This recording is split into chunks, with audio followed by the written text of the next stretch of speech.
afternoon. Police have arrested 22 people during major drugs raids on addresses across Oxfordshire. 180 officers were involved in Operation Stronghold. Detectives say they were targeting the organised supply of drugs in the region. It was part of a year-long investigation. Now, MPs will debate plans this afternoon that could cut the number of strikes on the transport system.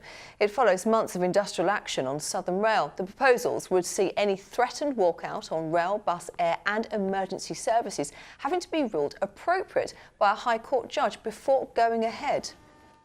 Now, meanwhile, Southern Rail has come bottom in a passenger satisfaction survey. Transport Focus found overall 65% of its customers were satisfied. 47% were unhappy with punctuality. Well, Southern has apologised and said it's doing its best to find a way forward with the unions. On South West trains, 83% of passengers were happy.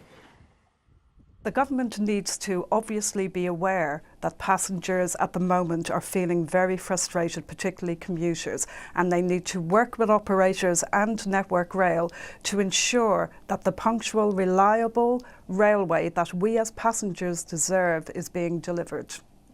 People living in flats in Southampton had to evacuate the building this morning because of a fire. A ground floor bedsit on Upper Shaftesbury Avenue in Highfield was badly damaged in the blaze. It's believed items caught alight near an electric heater. The Civil Aviation Authority, responding to the Shoreham Airshow crash, says it is accepting all the safety recommendations so far made by the Air Accident Investigations Branch. 11 men died when a Hawker Hunter jet crashed onto the A27 in August 2015. The CAA will now review the minimum distances allowed between crowds and future airshow displays. The deadline for having your say on Southampton City Council's budget and council tax proposals is today. The local authority has already made near £92 million worth of savings, but it needs to cut another £42 million from its budget by 2020. A final decision will be made in February. The new artefact from the Titanic is to go on display at the Sea City Museum in Southampton. The life jacket is believed to have been worn by one of the survivors. The ship sunk in April 1912 and claimed the lives of more than 1,500 people. Now it's Simon and the weather. From cold fronts to camping, driving through Europe, Eurotunnel the Shuttle sponsors ITV Meridian weather.